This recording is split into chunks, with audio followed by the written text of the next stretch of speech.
gotta fight, but we have to find joy, because otherwise, and that's true. Yeah, we can't fill anybody else's cup if our cup is empty. That's right. So how do you still find joy? What do you find joy? So I'm gonna process it out, but I'm gonna be concise. One is to accept. Right. We know we heard the 5 stages of grief. I like to say the 5 stages of acceptance. Once you can accept something, like let's accept that gravity is gravity. So I'm not gonna jump off a roof. That's facts. I'm like, oh yeah. Oh my God. Get that time back. Right. So I need to find a way to get over that. So the next thing I do is purpose. Be in tune with your purpose. You know, I've read people like Viktor Frankl and Man's Search for Meaning.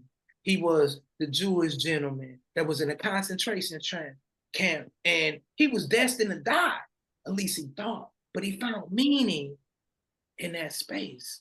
Right. So one thing I accept, that I only got 100 years or so on this earth. I'm only one person. I can only do so much. I can occupy so much space at a time. I accept that. I try not to let anything else in my head. And my purpose, I try to stay in tune with my purpose. And sometimes your purpose, you don't know your purpose. It's hard for young people to say, what's your purpose? It's not a thing of what you do. It's of who you are. Yeah. So when you feel that passion, you're like, oh man, and my purpose right here is helping the people. And since I've been out, you know, I work with Nation outside here in Detroit.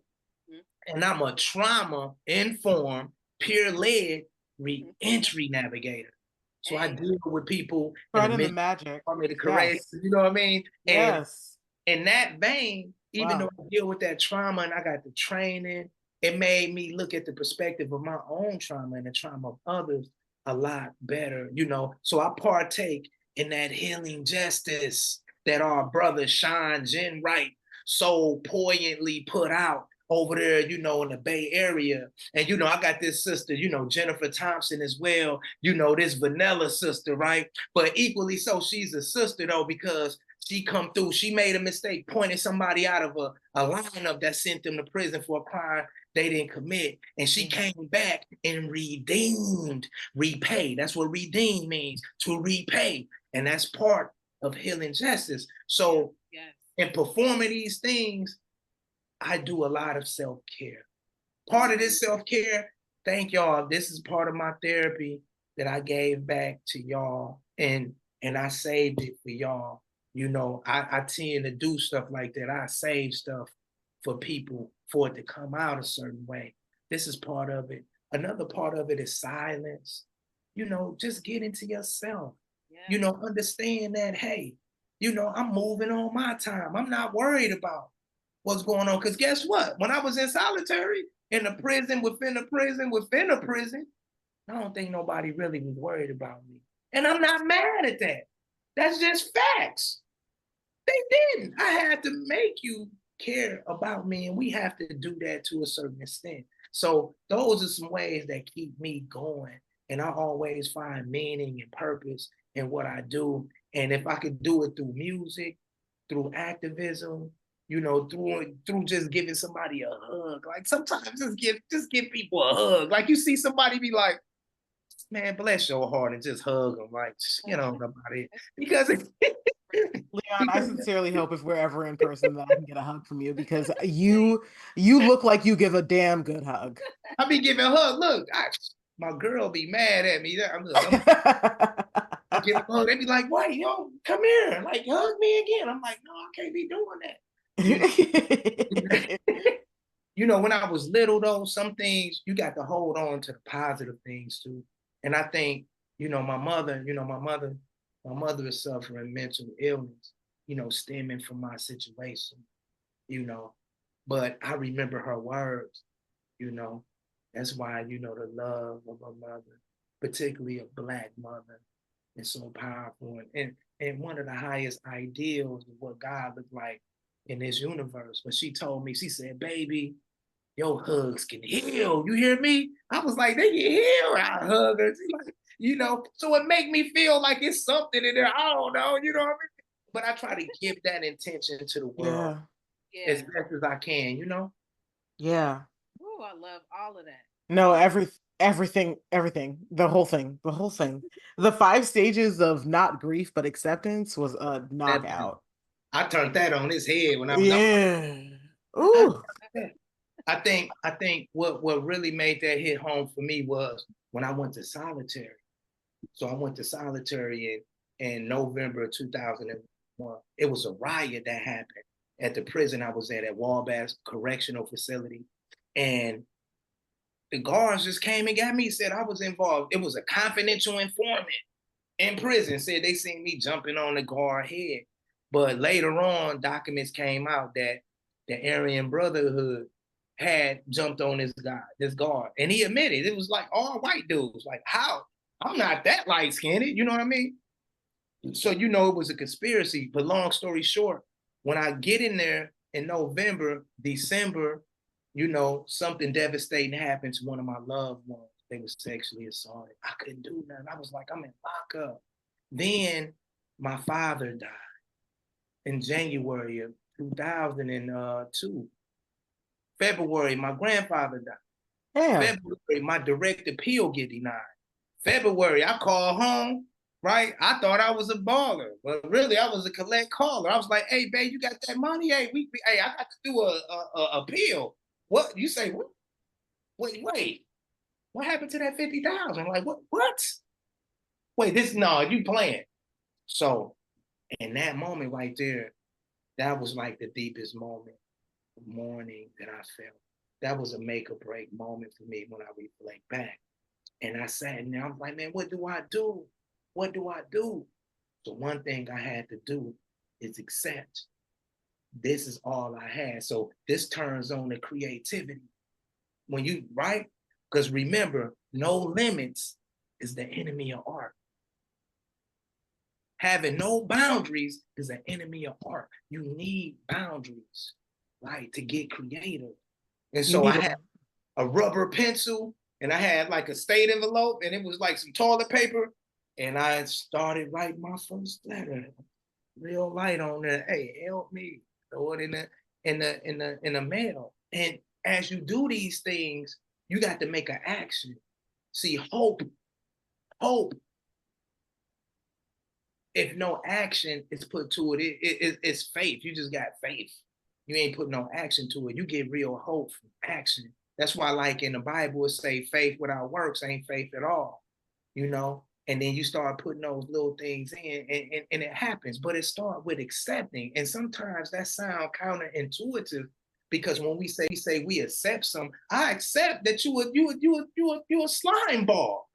I accept that. So I'm not letting you back in my circle. Because if I let you back in, I'm not accepting who you didn't show me you really are. Yeah. I need to accept that. And historically, I accept a lot too, historically. So now I'm not asking for certain things. I'm taking it. Mm-hmm. For those out there who older like me, I know y'all remember that cartoon, Chilly Willy. You remember Chilly Willy? I do. Right? Check out Chilly Willy swag though. Chilly Willy never asked nobody nothing. He just said, hey, what's up? When he got the pancakes and kept it moving. True. That's how you got to do with your own freedom, with your own life. Oh my God, Leon, Jesus. You gotta be like Chilly Willy with your freedom. You gotta just go get them bitches. Message, but you know, you got to tailor and frame these things. No, you do. And that was one hell of a frame, my dude. Yeah, hell yeah. Like that shit's so important. I think there's just this idea that freedom is something that is given to us, but it's not granted by anybody other than ourselves, right? And like that's a kind of like post-traumatic slave syndrome, right? We have to recognize that this is like our choice to take and then wrap our hands around it and wield it like it's ours. Yeah. Another thing too, I don't want to get too philosophical, but I want to drop this in there too. I really love existentialism. Mm-hmm. I learned about existentialism. I was reading W.E.B. Du Bois' book, The Soul of Black Folk. Mm-hmm. Book, right? You know, I was like, man, this book is cold. Like it showed me Atlanta was the golden apple of the times, you know, when he was growing coming up, post-slavery and things like that during Reconstruction. But in the forward, I forget who forwarded this particular edition, but they said long before the European philosophers came up with existentialism, W.E.B. Du Bois showed that African slaves. Listen, yes. Right? Toni Morrison said something similar. She said that Black folks, enslaved Black folks, were the first modernists because they were dealing with things like existentialism before white people could even understand that there was such a thing, right? Before they could even conceptualize like their own existence within an existence, right? It was like Black folks dealing with displacement. With displacement. But remember, all of this is art. So I go and get a perspective, from my European brothers. 𝗓𝘂. I like 𝗓𝘂. He's a good guy. He did the forward with Rancher of the Earth too. Praying for Nine. He did that, right? Yeah, he cold. So, he's a Frenchman, but the doctrine of, I'm gonna explain it loosely. The doctrine of existentialism says that they assume that we live in an absurd universe. And it's only humans that give the universe essential meaning. So the authentic life is the life that embrace the fact and accept the fact that they got unlimited freedom of choice. And an inauthentic life, the life that's in dread, it allows other people to make the decisions for them. And a lot of times these decisions are vicarious. You don't even know. You got secondhand lies. You like, but this is how everything always been. Well, you've been living a lie. Yep. So three lies on top of each other. On top of each other. So once you realize that you got the freedom of choice in every situation, you can send me to the gallows. It can be 2 prisoners, me and another prisoner. He crying. Oh man, I'm gonna die. Yeah, we gone, bro. We through. He crying. I'm thinking like, I got a choice though. So he go in front of the firing squad, he died. He just gets shot down in tears. It's almost pathetic. That's what I'm thinking. I'm like, damn. So I go, it's my turn. So I get to thinking about, the Haitian Revolution, Bookman Duty. And I think about, them griots way before, the thoughts and, all these people that was great. And I sit there and I say, you know what? Come on, shoot me. I'm telling you, shoot me. I'm telling you, my spirit gonna last forever. Man, my people gonna rise up, man, and get all y'all. I'm cursing all y'all. See, but I made a choice. Now, somewhere, down the line, somebody might be driving down the street and just crash. And they like, man, it's the curse of Leon. So I made a choice, even in that situation, to live on, to fight, or to leave love.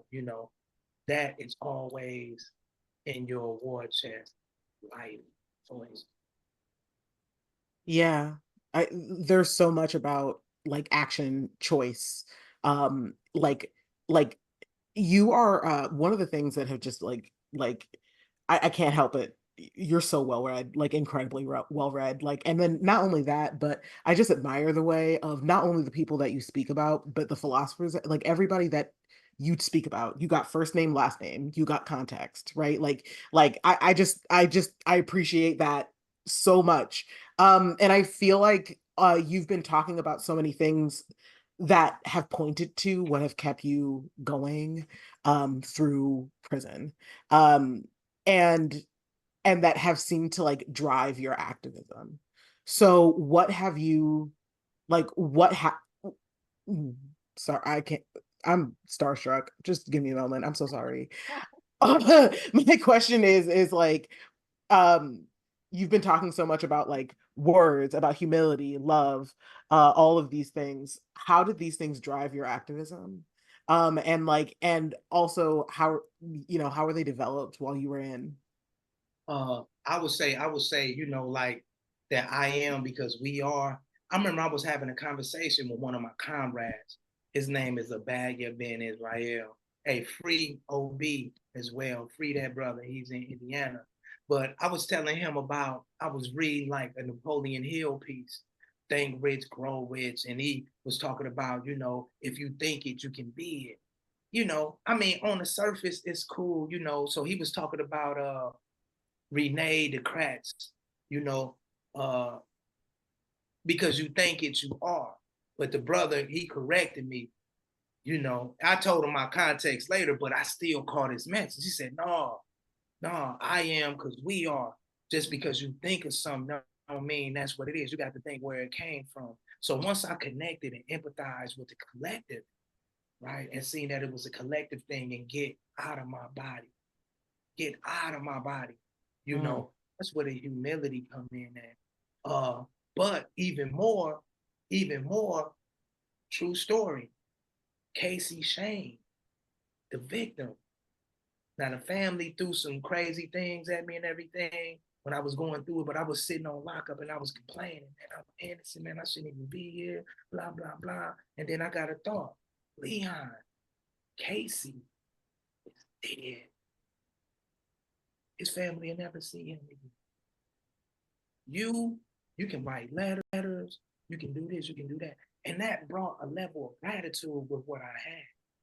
So now my approach to teaching, to mentoring, to leading is to connect before I correct. So I take that out here, you know, when I deal with my peers as a reentry specialist, I'm connecting with them. I'm trying to see where we connect first. I'm gonna lead by that connection.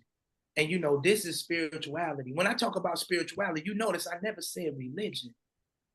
Yeah. No, I said spirituality because that's the act of living spiritual, of being connected. You got to connect to other people. So I take that with me when I deal with those men and women who are getting out of prison, or when I deal with when I'm lobbying tomorrow. I'll be in Lansing, Michigan. It's lobby day. And in Michigan, we're gonna be at the Capitol. And we're gonna be lobbying for fair housing. Right? I need to make you empathize with me. I got to make metaphors up that connects. Our brother Yahshua HaMashiach, or Jesus Christ. He said it's simple. He said, speak to him in parable. And when you know how to use and command metaphor, I'm trying to, how can I make you feel what I've been through when you never been through it? So I got to choose this language, and I got to be considerate of you. So I need to actively listen. And I'm like, what'd you say? Oh, okay.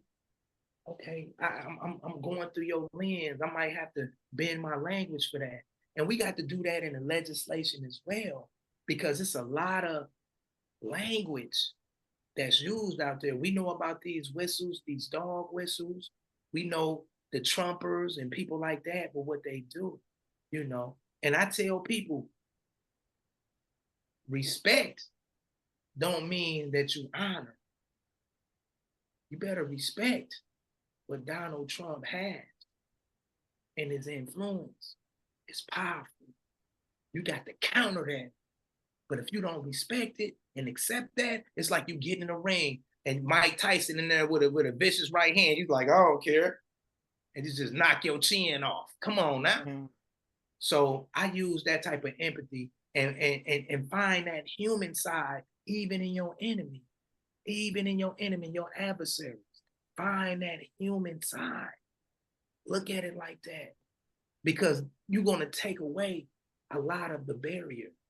So I try to bring that type of empathy, that type of consideration and vision to everything I do to uplift myself, my family, and my community. Whew. Yes.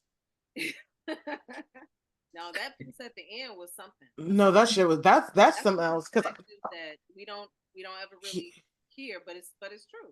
It's true. Yeah, and it's like not impact and the influence that people have, even if they don't speak. Even if you don't like it, and even if it's wrong, right? Like, you still have to accept that the thing is here and it has teeth because people are using it like it has teeth.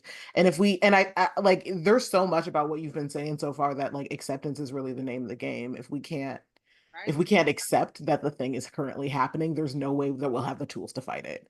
And Donald Trump is the same thing, right? You don't have to like it, but you have to know that he's here with his influence. And then it's like, what are we going to do about it? Yeah, that's right. What you gonna do about it? Because I thought like that, you know, when I dwelled deep off of my African studies, and you know, I'm like, man, I want to go over, you know, to the continent, to one of the, you know, the many countries over there, you know. I want to make my sojourner over there, you know.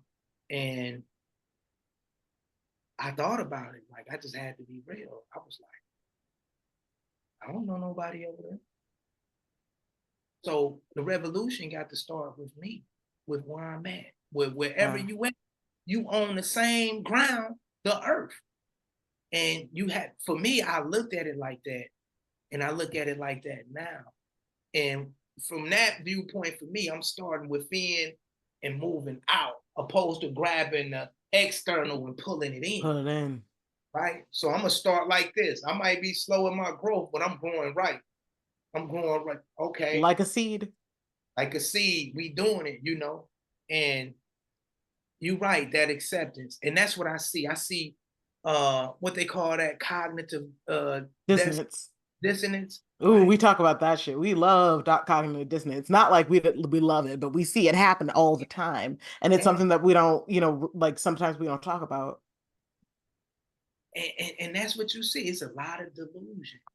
It's a lot of delusion, you know, out here, you know, even and I understand a certain level of delusion, you can use it to survive, you know, survive, but you can't use it to thrive. You can use it to survive. You can't thrive. And that's what we got. You know, you got delusion that it's a system that's in place. Okay, put a different way. Put a different way. Fossil fuel. Everybody know fossil fuel pollutes the environment. What keeps fossil fuel going? Because it's systems that's in place that seems too inconvenient to break down. We seen what happened with COVID when those cargo ships, when the logistics of the country broke down through the supply chain, and this country couldn't get its goods and they couldn't get it over here, you know, things started to break down. And that's the biggest thing, discomfort. That's all we fight. Discomfort. Oh man, we'd do it right now. Right. I would do it. I would do it. I did it in prison. They said, hey, Leon Benson, 995256, that's your number? Yeah. Well, you finna move to the cell next to you. I'm like, oh man, oh, I got to move, man. Oh man. Right. And so we have to master the way of the hermit crab. The hermit crab is the only animal in the ocean who, if it stays in its shell, it'll suffocate and die. So it discards its shell only to walk at the bottom of the ocean, vulnerable to attack, until it finds the bigger shell. So for me, the simple way to look at it outside of all these bullcrap complexities is comfort and discomfort. Wow. That's the politics. I ain't comfortable. But in order to grow, you must be uncomfortable. And because people in the collective, not only here in America, but just globally and historically, we are afraid to be uncomfortable. And because of that, you have to force it sometimes. You have to say the right things, to do the right things, to get people. You know, Sojourner Truth said it best. Somebody said, Sojourner Truth, you be talking all this stuff, you know, you ain't nothing but a flea like on the back of a dog. Sojourner, and I'm paraphrasing y'all, I don't want to disrespect the sister, right? But it just came up. So Sojourner Truth, she was like, yeah, you're right. I'll be that flea, but I'm gonna keep them scratching. Right? You know what I mean? Yeah, absolutely. Say what you want about a flea, but they are annoying. Right? And it gets your attention. And I think there's something about what you said that feels, you know, very much kind of like Heart of the Empire, right? In which like like in order to get the ball rolling, not only do we have to experience discomfort, but we have to experience inconvenience, right? And then we have to like rush headlong towards that process in order to like be like the hermit crab and find a better home. Find a better home within. Right? Within, yeah, and it's like, and that's like, right, it starts, you have to be the hermit crab for yourself so you could like inspire the hermit crab. Wow. Large scale, right? Yeah, I'm still in that. I'm gonna figure out how No, to. don't say wow, dude, this was all you. No, but it's perspective. Remember, like somebody came, I don't know exactly where I got that from, but I just remember like a lot of these metaphor things, and I studied neuro-linguistic programming when I was in there to be a better communicator. Like, Damn. because if you say certain things, right? Like if I get in my bag, I have to concentrate. Like Yeah. concentrate really hard, make sure every word is. It's just like doing a rap, but you just talking. Yeah. Everything. I'm kind of doing it now naturally, but that's a point of reference that I feel like the people should study to understand what messages are getting to you. How are they delivered? Why is this message having an effect on you? And you can change that. You know what I mean? You can change it by subtle things. So I'm in prison. They calling me an inmate. I said, please don't call me an inmate. Call me a resident. I'm a resident. Thank you. Damn. Talk about acceptance. Holy shit. Right? But you change the atmosphere, right? Right. So And it's now like you take away their guns in some ways, you right? take Like you disarm them right? because they can't call you an inmate because you're like, I live here, bro. Yeah, I live here. I'm a resident. What's up? They like, dang. And you will see these one-upmanships that happen a lot. It's a lot of semantical fractures. Yeah. But we need to, definitely open up our own institutions and things like that. And it's a lot of different spaces. And what I see with that uncomfortability is I hate when I see people who are passionate for the same thing and want the same solutions, but they do it different. So they competing and battling just because you got a different method. Yeah. Right? You might And be it's the like, writer. I'm the champion. This is the musician. That's the engineer. That's the farmer. Let them do yeah. what they need to do, to make it happen. So again, people don't want to feel uncomfortable. So, find that language to stir them up and do the things that's right. Yeah.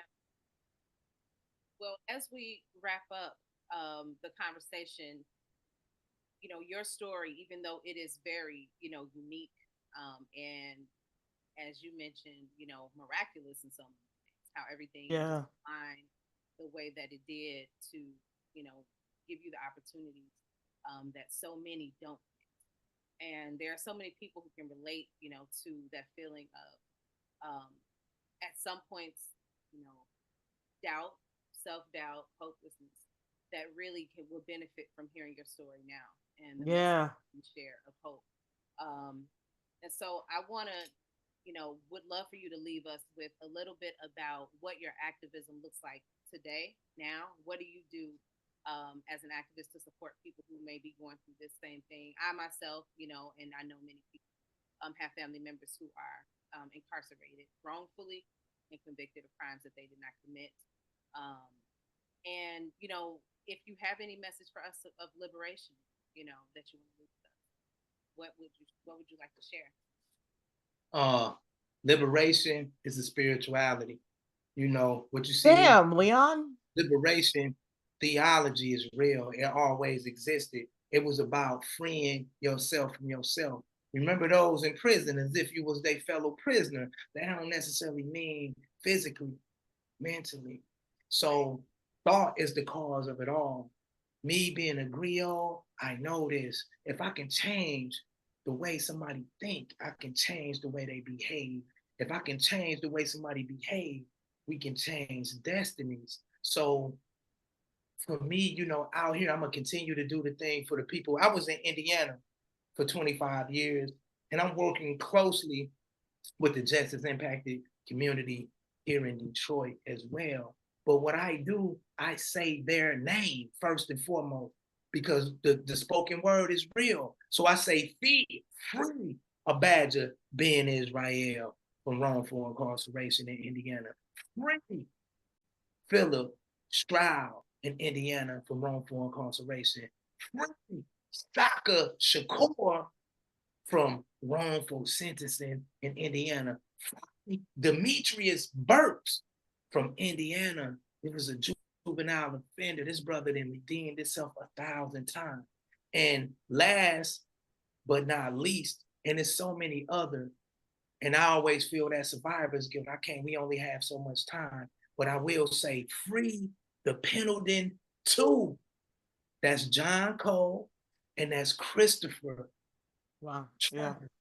You know, Pendleton 2. These my mentors. So I say their name and I do the things that I can do. As far as the front of me liberating ones and helping them. So I'm putting together a book, a freedom guide that'll give a step-by-step of what people need to do to get their cases together. One of them is get your case story right. Next, digitize your files so people can get to your stuff really easy, you know, and it's several other things going down there. So I'm putting that together so I can give it to people. I'm currently giving it to people that I work with their families and things like that. Also, you know, not only say their names, but always give awareness to what's going on, you know, and let people know, you know, through your story. So I try to use my story. I have a lot of speaking engagements and I go speak and I go teach and I go reach. So I do that. And in my capacity, I don't even feel like I got a job working with Nation Outside. You know, it's just like I was doing it for free 6 months before. You know what I mean? It's just something that's in me to do. And you got to keep doing it. You got to keep doing it, thinking about the next people up. Use that mentality, the next people up. Even use cultural humility, something that my partner talks about and pushes on me a lot. She got me. So I'm reframing that to come through from a justice impacted person, the cultural humility part. But what I mean about that cultural humility part, think not only of your demographic, you know, whether that demographic is they males and you males, or they females, you females, they black, you black, they white. Do it with somebody different. Think about how you can impact somebody that's not from your community. You know, I like to bump into like somebody that's not from my culture and be like, damn, I'm feeling that now. I see where you're coming from. Because oftentimes we get caught up on our pain. And sometimes pain, it can implode, you know, it can become bitterness and it can chase people off and it'll make people not hear your message. So think about the next people up. Even like, how can you stop somebody from doing a bullcrap filibuster? You know, something like that. Like, don't do this. This issue is too important for you to do a filibuster. Like, how do you get to them? Like, where do they live at? Can we pop up at your bingo game and do something that's more connecting than just in these places of activism and just pumping your the real activism, it resides in your everyday life. That's how you impact somebody. You see somebody at the store, you have a conversation with somebody on the bus, walking down the street, you know, be the message that you bring. And that's my biggest thing with my activism is just be the message that you bring. And I try. I do it, but I still say I try because I'm not perfect, but I'm striving to get closer to that perfection. Thank you so much, Leon. Honestly. There's so much that you have left us with. I feel like after we record this podcast, I'm going to need to listen to it 3-4 times. just to make sure I got everything, because there was just so much. I think this message that you left us with, I think is so important about like reaching across the aisle in some ways and like reaching out to our other brown brothers and sisters and like think and talking about their experience and not just doing it for us as Black folks, but like doing it for us all. Because like if we like, we none of us are free until we're all free. So we all free. We all and that's a powerful thing. Yeah.